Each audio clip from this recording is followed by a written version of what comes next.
Hey friends, welcome to Storytime with Miss Norton. How are we doing today? Good. All right, I have been very impressed with all the writing that I've received from you this week. All those journal entries pretending to be Laura have really blown me away.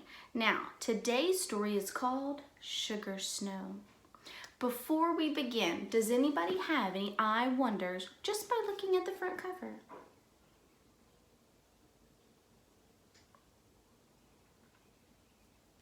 All right, and if you've been listening to my stories this week, then you know the drill. You are pretending to be Laura, and you're going to be telling me some key details, some things that happened in the story.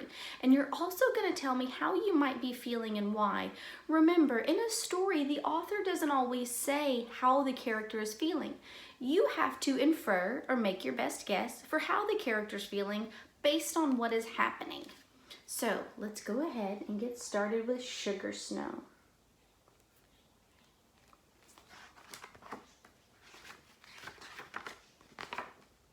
Once upon a time, a little girl named Laura lived in the big woods of Wisconsin in a little house made of logs.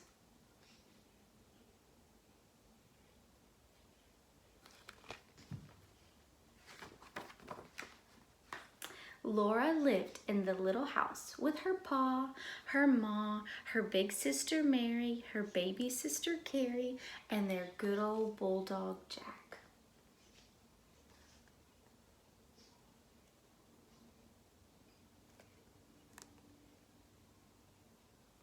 Look at the baby learning how to walk. Spring was coming to the big woods. For days the sun shone and the weather was warm. All day the icicles fell one by one from the little house into the snowbanks.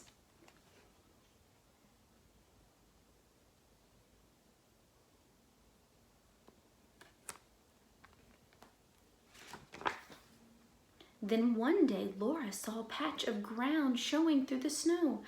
"May I go out to play, Ma?" she asked. "You may tomorrow," Ma promised. So Laura finally gets to go out of the house and go play. I bet you could probably guess how she's feeling. That night, Laura woke up shivering. Her nose was icy cold. Ma tucked another quilt around her. "Snuggle close to Mary," Ma said, "and you'll get warm."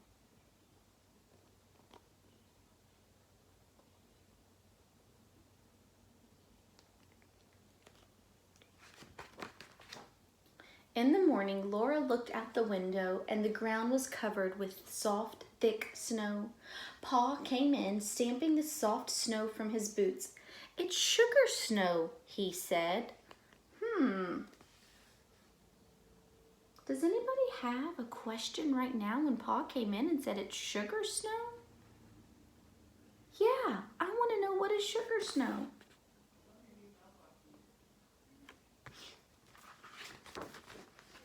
Laura quickly tasted a snowflake from Pa's sleeve, but it didn't taste like sugar at all. "Why is it sugar snow, Pa?" she asked. Pa said he would explain tonight after he came home from Grandpa's house.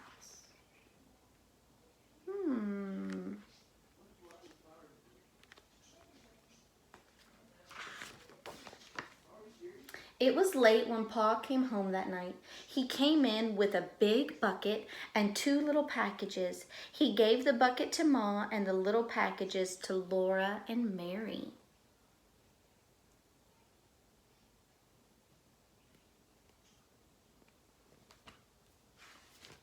Wonder what could be in those packages.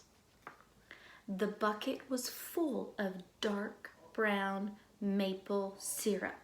Now remember, friends, syrup is what you pour in your pancakes in the morning or your waffles. When Laura opened her little package, she found a little hard brown cake with beautifully crinkled edges. Laura bit off one little crinkle and it was sweet. "It's maple sugar," said Pa.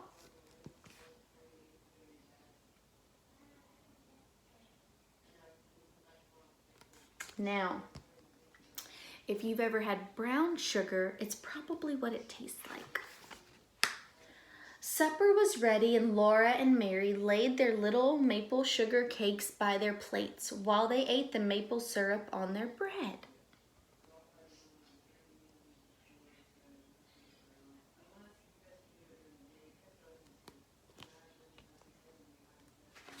Do you think that they're a little excited to eat their sugar cakes? Yeah. After supper, Pa took them on his knee as he sat by the fire and told them about his day at Grandpa's and the sugar snow.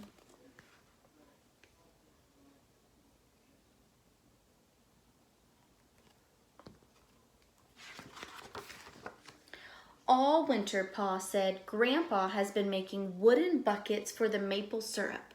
When the first warm weather came, he took the buckets out into the woods and put each one by a maple tree. Then he drilled a small hole in the tree so that the sap could run out. So friends, if you've ever been climbing a tree and you get that sticky stuff on your hands, that's the sap. So he put a hole in the tree and the sap's gonna run into these buckets.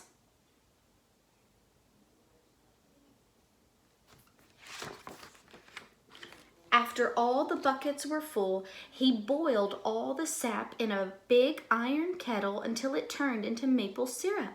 Then he cooled some of that sweet syrup into cakes of hard brown maple syrup.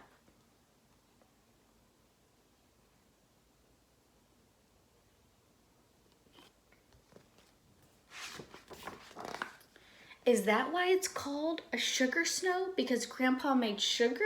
Asked Laura. No, said Pa. It's called sugar snow because a snow at this time of the year helps the trees to make more sap for the syrup.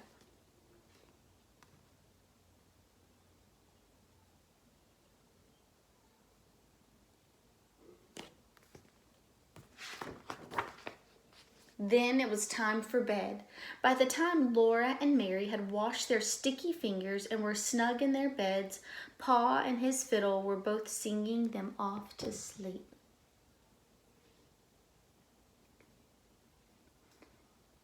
And that is the end of another adventure with Laura and her family.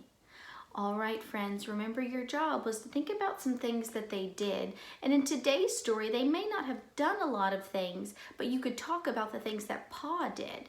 And you're going to be telling me a little bit how Laura was feeling. All right, it's also a journal entry, so don't forget to sign it, Love, Laura. I cannot wait to read your writing again today. Bye, friends. Have a wonderful day.